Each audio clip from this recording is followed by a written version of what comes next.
Bonjour, ça fait longtemps que je suis pas venue par ici, mais j'ai eu 2 ou 3 conversations ces derniers temps sur les écrans et la place qu'ils prennent dans nos vies. Et du coup, j'ai décidé de faire un petit peu plus attention et sur, mes journées, quand j'ai des journées entières où je ne travaille pas, de, limiter mon temps d'écran et de faire attention à avoir d'autres activités. Je trouve qu'en été, c'est quand même très facile, parce que moi j'aime beaucoup l'extérieur, donc je sors beaucoup, je vais me balader, je fais pas mal de choses, je jardine, tout ça. En hiver, surtout là, il fait quoi, 5 degrés, il pleut tout le temps, c'est un petit peu plus compliqué. Donc du coup, j'ai filmé quelques petits moments de vie comme ça et je vous emmène avec moi pour vous donner quelques idées. Évidemment, il y aura de la cuisine. Allez, c'est parti. Alors, j'ai mon rendez-vous dans 10 minutes à la médecine du travail. Donc, comme c'est pas loin de chez moi, j'essaie de me motiver et d'y aller à pied, malgré ce bon temps d'hiver. Hein. Là, quand même, il doit faire 5 petits degrés, une petite pluie fine. Donc, voilà, j'emmène mon petit parapluie rose fuchsia avec moi et c'est parti. Pour cette journée où j'essaye vraiment de limiter les écrans, j'ai pris le temps de faire de l'aquarelle. Alors, je ne sais malheureusement pas dessiner. Ce que vous avez devant les yeux, c'est à peu près ce que je sais faire de mieux. Mais en fait, voilà, j'ai pris exemple sur une petite carte que j'avais, qui est toute mignonnette. Et donc, ça m'a permis de faire voilà, une espèce de page automnale. Et ce matin, en fait, je me suis amusée à faire de l'aquarelle sur des cartes à peindre que j'avais commandées. Donc, j'en ai 5, là j'en ai déjà fait 2. Donc c'est sympa parce qu'il y a plein de petits détails. Donc voilà, ça donne vraiment le temps de s'amuser, d'inventer sa déco, ses petits détails, ses couleurs. Donc c'est sympa et évidemment ça détend énormément. Pendant ce temps-là, j'avoue que j'ai même pas mis de musique aujourd'hui, j'étais franchement tranquille.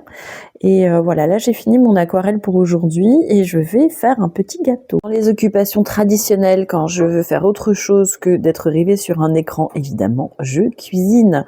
Et là j'ai un petit élan de gourmandise et j'ai envie de me faire un gâteau. Et donc je suis partie sur un banana bread parce que j'ai pas fait ça depuis super longtemps et puis que j'avais 2 bananes un peu mûres, donc ça tombait très bien. Alors avec évidemment toujours des épices parce que pour moi c'est la vie. Ces petites épices tarte aux pommes à base de cannelle, j'adore. Et donc voilà, donc comme d'habitude, moi je fais une recette plutôt anti-inflammatoire. Je mets du lait végétal, j'ai mis un peu de farine de petit épeautre, un peu de farine de riz. Donc voilà, je fais un mix. J'ai pas de flocons d'avoine là dans celle-là, c'est à la farine. Donc voilà, c'est parti pour un petit gâteau. Voilà, mes petits gâteaux sont prêts, j'ai dîné et toujours dans la même optique, ce soir, je vais là faire un petit cours d'espagnol. Je suis partie au Pérou il y a quelques semaines et comme je ne parle pas espagnol, je me suis inscrite sur une application sur mon téléphone et du coup, j'essaye d'en faire 2 voire 3 fois par semaine. Donc voilà, là, je vais m'installer confortablement dans mon salon et je vais me faire un petit cours d'espagnol. Alors nous voici dans ma cuisine, hein, toujours dans le but de s'occuper avec le moins de téléphone possible. J'étais en fait en train de faire une petite session de cuisine et je me suis dit que j'allais vous emmener un petit peu avec moi. Donc ce que vous n'avez pas vu mais qui est déjà prêt, c'est de la compote pomme-poire. Donc là j'en ai fait carrément une grande quantité, ça j'en ai pour un moment. Donc hyper facile à faire, hein. J'ai juste mis des pommes, des poires, de la cannelle, un petit sachet de sucre vanillé. Je dois avoir 5-6 pommes et 3 poires, hein. Donc je sucre vraiment pas beaucoup. Et après voilà, j'ai mis ça à la casserole, je l'ai laissé mijoter et j'ai mixé au blender. Hyper simple, j'en fais toutes les semaines. Là, je m'apprêtais à préparer une soupe, donc j'ai une demi-butternut, je vais mettre des carottes, 1 ou 2 courgettes, je verrai bien, un petit bouillon de légumes. Et moi, je mets pas de pommes de terre dans ma soupe, en général, je mets des légumes secs. Donc là, je suis en train de rincer des lentilles corail. Ça me permet quand même d'avoir un peu de protéines, d'avoir tout ce qu'apportent les légumes secs, parce qu'on n'en mange pas forcément énormément au quotidien. Des pommes de terre, on va en manger avec d'autres plats. Donc voilà, dans la soupe en général, c'est des légumes secs. Là, j'étais en train de me préparer un granola, donc avant de le finir, en fait, je vous le filme. J'ai mis du coup des flocons d'avoine, donc pour moi sans gluten, mais c'est pas une obligation. Des petits pétales de maïs, donc nature, hein, tout est nature, il n'y a pas de sucre, il n'y a pas de sel, il n'y a pas de... Voilà, tout est nature. J'ai pris un mélange en fait d'oléagineux que j'ai broyé. J'ai pris des graines, donc je dois avoir des graines de lin, des graines de courge, des graines de chia. Enfin voilà, c'est souvent des mélanges. Je prends parfois un mélange tout fait, puis j'en rajoute un peu. Donc là, je sais que j'ai rajouté des graines de courge, des graines de lin et des graines de chia. Donc il y a peut-être d'autres graines avec, je ne m'en rappelle plus. Donc là, en fait, j'ai mis tout ça.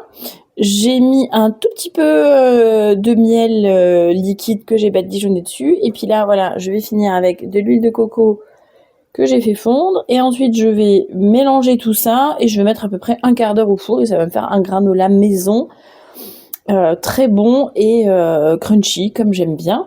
Et je vais faire de la sauce tomate pour la semaine. Donc là, hyper simple. Je prends juste, en général, moi, je prends 2 grosses boîtes de tomates pelées, 2 oignons, de l'ail, du thym qu'on a ramassé dans les collines des Calanques de Marseille, donc on a vraiment du thym tout frais, tout propre, et un petit peu de piment de Cayenne pour pimper le tout, puis évidemment du sel, du poivre, et donc c'est parti. Voilà du coup ma petite production du jour, le granola est prêt, la soupe de butternut aussi, et donc j'ai quand même 2 gros tupperware plein de sauce tomate. Il y en a peut-être un que je mettrai au congélateur. On va voir ce que je cuisinerai en fin d'après-midi. Alors, la deuxième partie de ma cuisine du jour, en fait, je la fais donc en fin d'après-midi. Parce que cet après-midi, je suis allée chez ma copine Karine, qui est aussi ma prof de pilates. Et en fait, on fait un échange de bons procédés, c'est-à-dire on fait 1 heure où on bouge. Donc aujourd'hui, elle m'a fait faire du Moon's Floor. C'est une technique extrêmement douce de mouvement, en fait, parce que j'ai très très mal au dos et c'est pour faire bouger en fait les fascias. Ça va diminuer l'inflammation, ça me redonne un petit peu de liberté de mouvement, donc ça m'a fait beaucoup de bien. Et de mon côté, je l'aide à bosser des cours d'anatomie pour un examen qu'elle passe bientôt. Une fois rentrée chez moi, donc, j'ai utilisé la sauce tomate que j'avais faite ce matin pour faire des lasagnes. Donc là, j'ai fait des lasagnes avec du thon, des courgettes et des champignons. Et puis là, je fais un essai, donc une quiche. Donc exceptionnellement, j'ai pris une pâte toute faite. Mais bon, d'habitude, je préfère les faire. Mais là, pour aujourd'hui, comme j'ai très mal au dos, ça ira bien.